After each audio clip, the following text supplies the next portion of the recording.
Hey, what's up, Ian? How you doing? Yeah, good. Thanks. And thanks for logging back in, taking time out, whatever was going on there. It's perfect. Um, I've interviewed you before back in November 23. It was on the release Yeah, date of your album yeah. Superbloom. And well, I interviewed the whole band that day.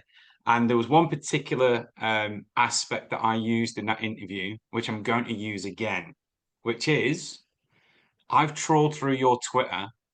And on the flight over to Australia, apparently you kissed all the members of the band. Do they know that yet? Truth be told, I was being a bit hyperbolic. I didn't kiss everyone. I did kiss JT, and then when I kissed JT from Era, Jesse looked at me and was like, "Hey, I need one too." So, they got kisses. My bandmates get kisses from me on the regular. I like to sometimes mid-set lean over the drum set and kiss Alex, our drummer. Nice. Yeah, because the Twitter comment from November 23 was because next question I'm going to ask because like people are hanging and waiting to find out. I asked you then, and you were like you didn't have time because you had to get on the plane. So I'll ask you now: did you ever take that shopping cart back to Target you used for Halloween? I didn't. You I sure feel didn't. I feel I feel guilty to say I wait, I don't remember what I did anymore. I don't think I did bring it back. I'm not a fan of littering though, so I know I wouldn't have just left it somewhere. I think I was staying at an Airbnb at the time, and I think maybe I left it there, and the Airbnb person will just have their own cart now. Nice. All right. Let's be serious for a second. Obviously, this album's now been out for 15, 16 months. You've been touring it pretty extensively. Even this year, there's been Europe, Japan, you're now in Australia, you're in Perth. You got the US, you go back there and you tour there again with Invent Animate after this. How have you found that what you recorded on Super Bloom has developed and grown while playing it live? It's a really good question.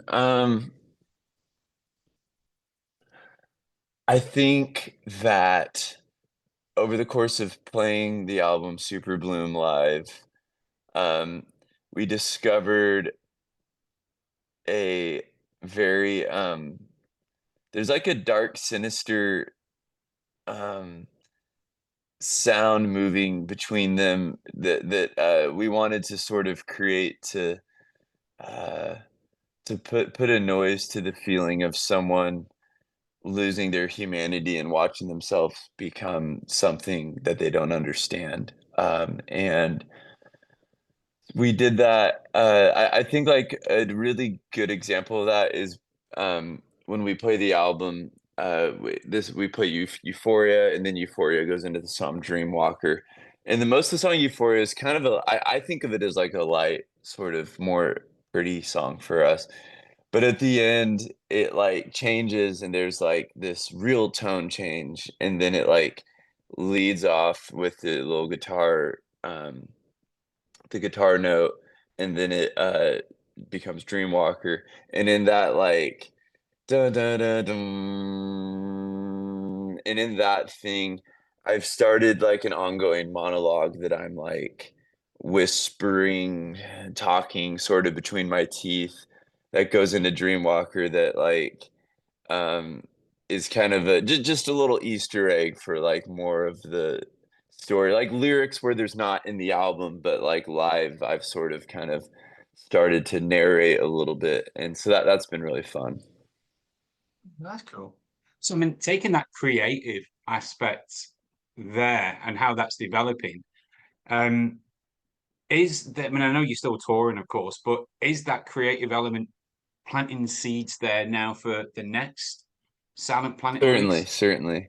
Yeah, we've been working on a lot of new music, and it's always it's always such a gift to be able to play music and watch how people react to the music, and then just kind of allowing that to inform the process for us. Yeah, good. I mean, and with this, I mean, I know he was already part of the band before the album, but and you were very effusive in praise for him. But Nick now having an album behind him as well as the touring element. I know he's been a lifelong fan as well. Does it really feel that you guys are like really come together and in the pocket, to use an expression? Yeah, I do. I think last year in 2024 we toured a lot. Like we did our US Superbloom tour. We went to Europe with Polaris. We supported Dayseeker on a tour. Um, we supported the Devil Wears Prada on a tour.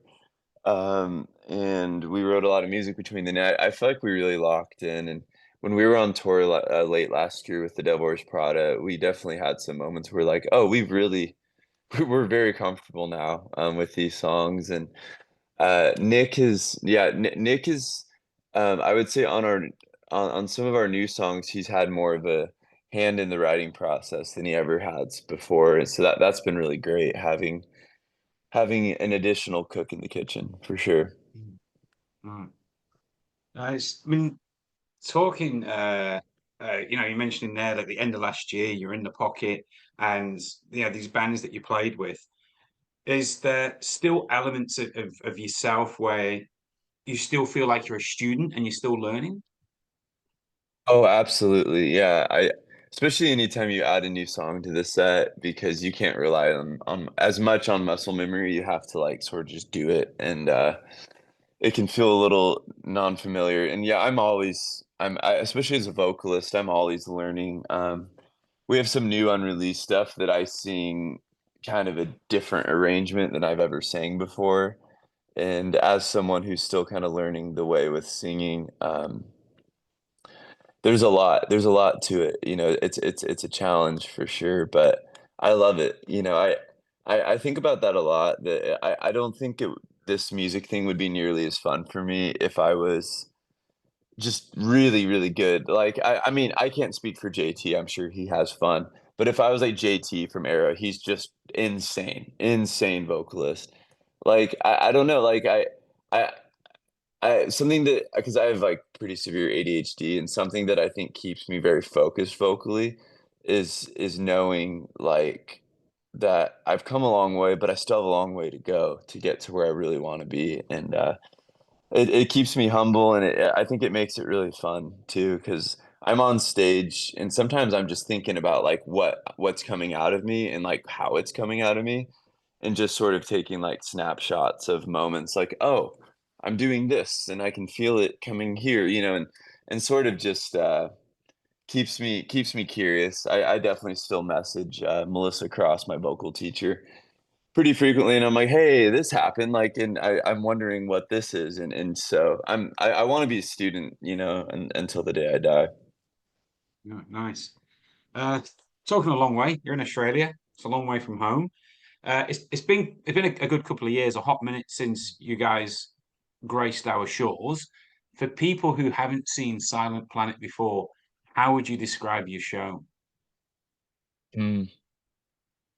Um, First of all, very happy to be here. I gotta say, it was 30 degrees and snowing in Tokyo, and now it's 100 degrees in Perth. So this is the most dramatic climate change I've ever had in my life. But yeah, to answer your question, I think a Silent Planet show uh, is I think there's an ebb and a flow to it. I think that we want to give people an experience that feels cinematic, that kind of has peaks and has valleys in the sound. We want it to be very dynamic, and we want it to be space creating, which is to say, like, we want there to be moments for people to be a little bit unsure of like what's happening or why is this happening or what am I hearing right now. Um, but I think we we do have the traditional metalcore moments of like, oh, everyone knows a breakdown's coming. But I also want to have moments where it's a bit genreless, or it's a bit sort of doesn't really conform to, when someone signed up for a metal show, that they'll have moments where they're like, I don't know what I signed this isn't exactly what I signed up for. And we want people to have those moments of Um, I don't know if it's discomfort or if it's just sort of ambiguity, maybe. Push outside the comfort zone. You guys are, I mean, you're not just a band. Well, you mentioned the word creative. You're not just a band that, hey, here's some music and away you go. I mean, there are thought-provoking lyrics in it. You do take quite some time and impact with the videos as well. From that, is when them sort of things happen. Is that your drive that's happening, or is everybody involved in that? I feel like we're a very collaborative band. I especially yeah, like music videos. We collab with a guy named Kevin Johnson and another guy named Garrett Drake.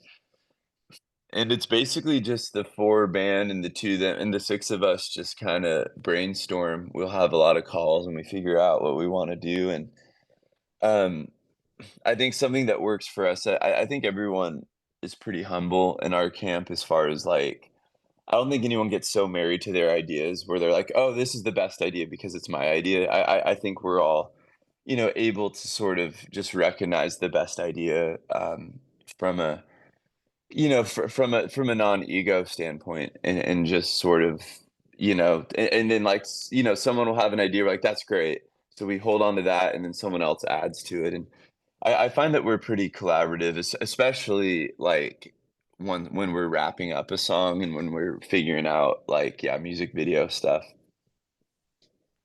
Cool, cool, cool. Would you you seem like the sort of band that would probably end up doing like a short film video eventually, because I mean, a lot of the work that you do does tend to be a story. Is that something that's, Hmm. that's been there, like a 20-minute video? I mean, it costs, obviously. Yeah, yeah, I no I definitely we are very interested in that. I I'm all we all love film and I think narrative building is maybe the most exciting part of this band for me. So yeah, I could definitely see us doing that. That would be really cool. Cool. Look, I'm really wary of time because I'm aware of what's gone on. So I will, look, I'll see you on Saturday. I'm at the Adelaide show. So Oh, I'll, let's go. I can't wait. I'm very excited. yeah, Adelaide is beautiful and yeah, I'm very excited. excellent. Well, we'll see you Saturday night. Have a fantastic time in Perth. Get acclimatized to the weather because it's going to be even hotter in Adelaide on Saturday. I've already checked the weather. So, That is I That is crazy. It is so man, after just 4 months of, like, winter, it is so crazy to just one day be like, "It's summer now. It's the middle of summer." It's hot. It's really strange. I think the other times I've been in Australia, it's been a bit cooler. It was, like, August or, like I think one time in August and one time in October. Or I think maybe 2 times in yeah, like August and September and October. So I've never been here this time of year where it's still quite cold, in the other side of the world, and it's just real hot. This is fun. So thank you for having me. Excited to see you in Adelaide. excellent. I'll